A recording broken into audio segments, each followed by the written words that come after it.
इस वीडियो से आप जान जाओगे कि पैसा हाथ में आना पहला स्टेप है, अगला स्टेप है अमीर बने रहना। पैसा कमाने के लिए आप कितना जानते हो से ज्यादा जरूरी है कि पैसों के प्रति आपका बिहेवियर क्या है, जो स्मार्ट इंसान को सिखाना भी बहुत मुश्किल होता है। दौलत, लालच और खुशी, इन तीनों की समझ बहुत देरी से आती है। पर the psychology of money book में 19 इंसिडेंट्स बता करके, अमीरों की ठोकरें और उनके बेस्ट डिसीजंस बता करके आपका वक्त बचाया गया है। एक होता है पैसों को गणित से समझना और एक होता है पैसों का मनोविज्ञान, पैसों की साइकोलॉजी समझना, जो बताई है मॉर्गन हाउसल ने। आओ जानते हैं। पहला, इनफ यानी कि काफी कितना होता है। कब कह सकते हैं कि ये बहुत है, अब रुक जाना है। इनफ मतलब इससे आगे करेंगे तो घातक हो सकता है और इससे कम काफी नहीं है। It's never going to be enough, काफी कभी नहीं होता है। सबसे हार्ड स्किल यही होती है कि कब रुकना है, कितना रिस्क लेना ठीक है।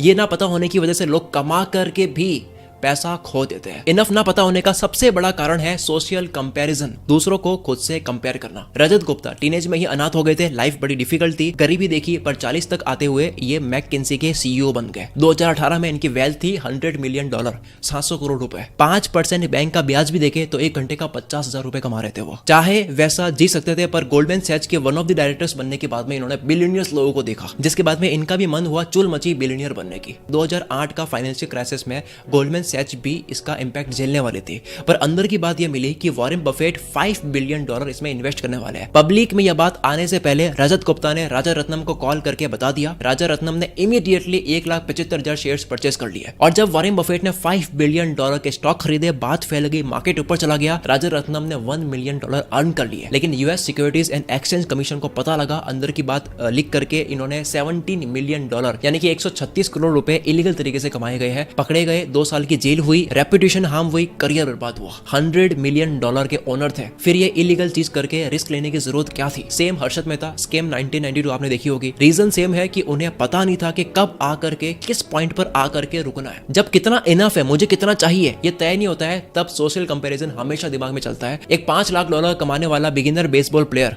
अगर माइक ट्राउट से कंपेयर करें, जो कि 12 साल का कॉन्ट्रैक्ट लेकर बैठा है $430 मिलियन का, यानी कि 3,500 करोड़ रुपए, और ये माइक ट्राउट अपनी इनकम हेज फंड मैनेजर से कंपेयर करें, जो कि साल के $340 मिलियन अर्न करते हैं, यानी कि 2,700 करोड़ रुपए। अब ये हेज फंड मैनेजर, वर्ल्ड के टॉप 5 हेज फंड मैनेजर को देखें, जिनके ईयरली इनकम $770 मिलियन के अराउंड हुई है 2018 में, रुपए में 6,300 करोड़ रुपए। और ये वर्ल्ड के टॉप 5 हेज फंड मैनेजर अगर वॉरेन बफेट से अपने आप को कंपेयर करें, जिनका 2018 का इंक्रीमेंट है 3.5 बिलियन, यानी कि 28,000 करोड़ रुपए। अब अगर वॉरेन बफेट जेफ बेजोस को देखे, जिनकी नेटवर्थ में 2018 में इंक्रीमेंट हुई है $24 बिलियन, यानी कि 1,90,000 करोड़ रुपए। अब अगर ये जेफ बेजोस इलॉन मस्क को देख ले, जो अर्थ पर रहना ही इनसिक्योर फील करते हैं। बात ये नहीं है कि जो है उसमें सेटिस्फाइड होकर बैठ जाए, बल्कि इनफ कितना होता है वो पता होना भी जरूरी है। इनफ ना पता होने से फैमिली, स्लीप, हेल्थ, इसका नुकसान की डिस्कशन हमने करी नहीं है। फर्स्ट लेसन, रुकना कब है ये पता होना चाहिए।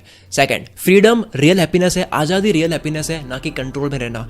People always want to be in driver seat, लोग अपनी लाइफ में इंचार्ज खुद बनना चाहते हैं, वो पावरलेस फील करना ही नहीं चाहते। कार्ल पिलरमैन ने अराउंड 1,000 ओल्ड एज अमेरिकन को इंटरव्यू किया, एक ने भी ये नहीं कहा कि हैप्पीनेस तब मिलेगी जब आप एटलीस्ट उतना कमा लो जितना कि आपके आसपास के लोगों के पास में है, नहीं जरूरत है उसकी भी। एग्जांपल, कोई कमा रहा है लेकिन बॉस के कंट्रोल में है, खुश नहीं है, लेकिन कोई कम कमा रहा है लेकिन आजाद है, वो खुश है। यहाँ समझते हैं the man in the card paradox. इससे पहले पैराडॉक्स का मतलब समझते हैं। Eating healthy is the only choice. Choice तब यूज करते हैं जब एक से ज्यादा ऑप्शन होते हैं, लेकिन यहाँ पे लिखा है ओनली चॉइस। भ्रम पैदा करने वाली सिचुएशन, मतलब आपके एंगल से किसी के कार देख करके लग रहा है कि इसके तो मजे चल रहे हैं, लेकिन हो सकता है कि उसके एंगल से उसकी ईएमआई चल रही है। अगर आपके एंगल से किसी के कार देख करके आपका सपना बन गया है, लेकिन उसके एंगल से तो वो तो कंट्रोल में है और वो अपनी लाइफ से नफरत करता है। ये एक सोशल पैराडॉक्स है। इन्वेस्टमेंट बैंकर का काम इतना हेक्टिक है, बहुत पैसा है, बहुत इज्जत है, पर बाद में सफोकेशन वाली फील आती है। हजारों लोगों का कहना है कि वो इस फील्ड में 4-5 साल के बाद में वो छोड़ देते हैं। लेसन क्या है? किसी और की सफोकेशन, किसी और की घुटन को आप अपने सपने मत बनाओ, अपनी रियल हैप्पीनेस और फ्रीडम को खुद देखो। तीसरा लेसन,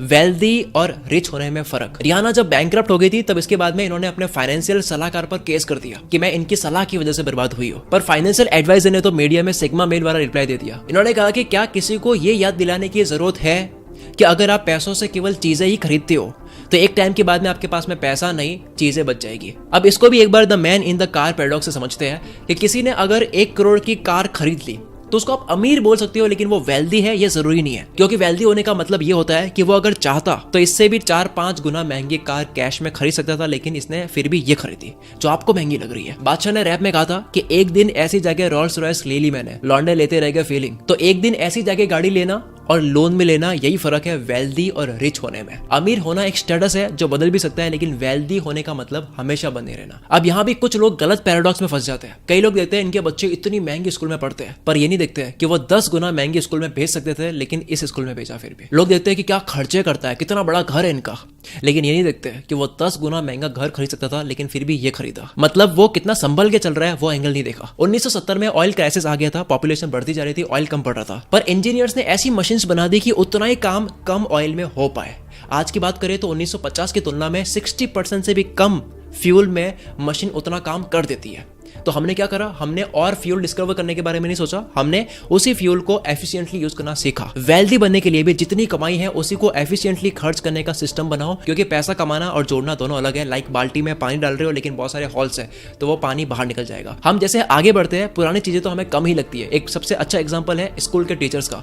जब हम स्कूल में थे टीचर्स हमें बहुत ज्ञानी लगते थे, लेकिन जब हमने नेशनल लेवल के और इंटरनेशनल लेवल के टीचर्स देखे तब हमें वो भी फीके लगते हैं। आप जितना ऊपर देखोगे उतना ही पास्ट आपको फीका लगेगा। अब वेल्दी होने पर बात चल रही है तो बता दो कि कोको एफएम पर एक ऑडियो बुक है, रिच नहीं वेल्दी बनी है, जिसे आप ऑडियो फॉर्मेट में सुन सकते हो। और ये तो हम सबको पता है कि वेल्दी लोग जो होते हैं वो ज्ञान लेते हैं। First learn then remove L, यानी कि अर्न। ये सारी बातें ज्ञान मैं आपको क्यों दे पाता हूँ, क्योंकि मैं खुद बहुत लर्न करता हूँ। वर्ल्ड के बिलियनियर्स लोगों को कितना काम होता है फिर भी वो पढ़ते हैं। बराक ओबामा इतना पढ़ते हैं कि वो हर साल अपनी बुक रीडिंग की लिस्ट शेयर करते हैं, दुनिया वेट करती है। और हम कितने लकी है, हमें बुक्स पढ़ने की जरूरत नहीं है, हमारे सामने 10,000 ऑडियो बुक्स अवेलेबल है कोको एफएम पर। जैसे कि टॉपिक चल रहा है पैसे कमाने की, तो the science of getting rich audio book सुन सकते हो। 9 financial steps to get rich, ये ऑडियो बुक सुन सकते हो। ऐसी कई सारे रिच माइंडसेट बनाने वाली ऑडियो बुक्स वैल्यू से भरी हुई आपको मिल जाएगी। कोको एफएम की मंथली मेंबरशिप है 99 रुपीज, लेकिन अगर आप कूपन कोड एंटर करते हो CM50 तो आपके फर्स्ट मंथ में 50% ऑफ हो जाएगा, यानी कि 49 रुपीज। 49 रुपीज में आपको 10,000 ऑडियो बुक्स का एक्सेस मिल रहा है। अब क्योंकि ऑडियो फॉर्मेट में कुछ देखने की जरूरत नहीं होती है, इसलिए कोको एफएम की वजह से आपका स्क्रीन टाइम रिड्यूस होने में बहुत हेल्प होगी। जो मोबाइल की स्क्रीन आज के टाइम में बहुत बड़ी प्रॉब्लम है। 25 लाख लोग ऑलरेडी कोको एफएम की फैमिली में जुड़ चुके हैं। आप भी जुड़ना चाहते हो तो लिंक आपको डिस्क्रिप्शन में और कमेंट बॉक्स में मिल जाएगा। चलो आ जाते हैं नेक्स्ट पॉइंट पर। फोर्थ पॉइंट है don't be logical be practical. ये इंटरेस्टिंग पॉइंट है। आपको फीवर आता है, मैं कहता हूं कि चलो ध्यान रखो, दवाई खाओ, डॉक्टर को दिखाओ, तो आपको मैं नॉर्मल लगूंगा। लेकिन अगर आपको मैं कहूं कि यार बड़ी अच्छी बात है आपको बुखार आ गया, फीवर तो यूजफुल है बॉडी के लिए, इसको रहने दो बॉडी में, इम्यूनिटी बढ़ती है, तो आप मुझे पागल समझोगे। लेकिन 1927 में जूलियस वैगनर जॉरे को नोबेल प्राइज मिला, जिन्होंने ये पैटर्न नोटिस करा कि फीवर आने के बाद में मरीजों का सिफिलिस जल्दी ठीक हो रहा था। तो इनको आइडिया आया कि क्यों ना आर्टिफिशियल तरीके से मरीजों को बीमार करा जाए ताकि इनकी बॉडी तैयार हो जाए आगे के लिए, जैसे कि कोरोना वायरस की वैक्सीन में होता है। अब लॉजिकली देखे तो इनको जान करके बीमार करना, इंजेक्शन देकर के, ये तो बेवकूफी लगती है लॉजिकली देखे तो, पर प्रैक्टिकली देखे तो ये काम करता है, जिसके लिए इनको नोबेल प्राइज मिला। फीवर खराब लगता है क्योंकि इसमें दर्द है और दर्द हमें पसंद नहीं है, पर अगर इस दर्द की हमें मीनिंग पता लगती है तब हमें वो दर्द परेशान नहीं करता है। लैग्स की एक्सरसाइज लगाते हैं, हमें दर्द होता है लेकिन परेशान नहीं करता है क्योंकि उसकी मीनिंग पता है।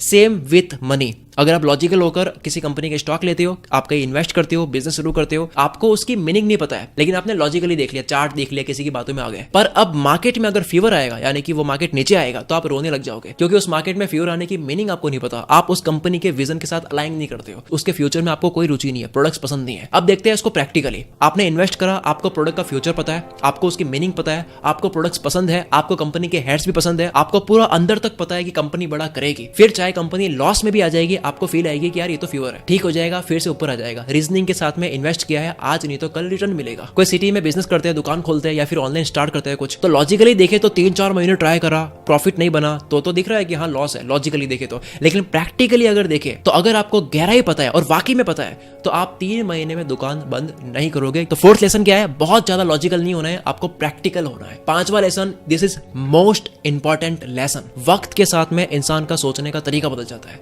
एक इंसान का सपना था डॉक्टर बनना, उसने बहुत मेहनत करी, एंट्रेंस एग्जाम पास करा, उसने डॉक्टर की पढ़ाई करी, बहुत पैसा लगाया, डॉक्टर बन गया। उसके कुछ साल के बाद में दोस्त का फोन आता है, भाई तू तो बहुत कमा रहा है। तो वो डॉक्टर कहता है कि कहाँ कमा रहा हो यार, बहुत खराब प्रोफेशन है। दोस्त कहता है अच्छा तेरा तो सपना था, तो ये बनना चाह रहा था, तो जान दे रहा था इसके लिए। डॉक्टर कहता है हाँ लेकिन इतना बुरा था ये नहीं पता था, अब मेरा इंटरेस्ट ये नहीं रहा। टाइम के साथ में इंसान का नजरिया और इंटरेस्ट बदल जाता है। अब अगर हर बार हम बदल सकते हैं तो प्लानिंग क्यों करें फिर? इसका जवाब यह है कि आपको एक्सट्रीम में प्लानिंग नहीं करनी है। एक इंसान है जो पूरे मजे करता है, काम बिल्कुल नहीं करता है, और एक इंसान है जो सिर्फ काम करता है, सोचता है कि बाद में कभी मजे करेंगे। अब इन दोनों को ही नहीं पता है कि बाद में ये दोनों ही बदल जाएंगे। बिजी इंसान की इच्छाएं बदल जाएगी कमाने के बाद में, जो कमाने से पहले सोची थी कि मैं ये करूंगा, और ये जो मजे वाला आदमी है इसकी भी इच्छा बदल सकती है कि अब मुझे सीरियस होना है, बड़ा करना है। तो लाइफ बहुत फ्लेक्सिबल है, दुनिया, मार्केट, टेक्नोलॉजी सब कुछ बहुत फ्लेक्सिबल है, सब बदलता है, इसके लिए आप तैयार रहो। हमें खुद नहीं पता 20 साल 25 साल के बाद हम क्या कर रहे होंगे, क्या इंटरेस्ट होगा। मैं इतना खतरनाक लेवल का इंट्रोवर्ट था कि मेहमान घर पे आते मैं बात करने से डरता था, और आज मैं आपके सामने खटखट बात बोलता हूँ। कैसे चीजें बदल जाती है। सॉल्यूशन प्लानिंग करनी है, पर एक्सट्रीम में नहीं करनी है, बैलेंस होना चाहिए। क्योंकि जो आप जी जान लगा करके कर रहे हो, वो पाकर, वो खरीद कर या वो बंद कर आप कितने सेटिस्फाई हो गए, वो तो पाने के बाद या बनने के बाद ही पता लगेगा। हमारे सपने भी बदलते रहते हैं, हमने कितनी बार देखा है। अब 100 बात की एक बात बोलो तो ये कि things that never happened before happen all the time. जो आज से पहले कभी नहीं हुआ वो होता रहता है। पहले फिर भी स्लो था, लेकिन आज 2-2 साल में मार्केट बदल जाती है। एग्जांपल, कोडर कितने साल लगा करके एक कोई लैंग्वेज पर पकड़ बनाता है, पता लगता है उस कोडिंग लैंग्वेज का काम मार्केट में इतना है नहीं। और ऐसा आप भी देख रहे होंगे कि एआई की वजह से कितनी चीजें बदल चुकी है। एक्सट्रीम प्लानिंग बाद में हर्ट कर सकती है। So always be ready for surprises. पैसों के लेवल पे तो बहुत ज्यादा, आप पाम ट्रीज बनो, फ्लेक्सिबल रहो, जैसा है वैसा उसमें ढल जाओ। सो ये थे 5 powerful lessons from the book the psychology of money. अगर आपने लास्ट वीडियो नहीं देखी, जो कि है अमीरों के 17 रूल्स, इसमें the secrets of Millionaire mind book पूरी एक्सप्लेन कर रखी है, तो वो जरूर देखें। आपके स्क्रीन पर फ्लैश हो रही होगी, डिस्क्रिप्शन में लिंक है, उसको जाओ जरूर देखो। और पैसों से रिलेटेड काफी ऑडियो बुक्स आपको कोको एफएम पर भी मिल जाएगी, तो कोको एफएम का लिंक आपको डिस्क्रिप्शन में और कमेंट बॉक्स में भी मिल जाएगा। मिलते हैं अगली वीडियो में। Wish you all the very best. मैं शकील कुल मित्रों से आपके सपनों को सपोर्ट करता हूं।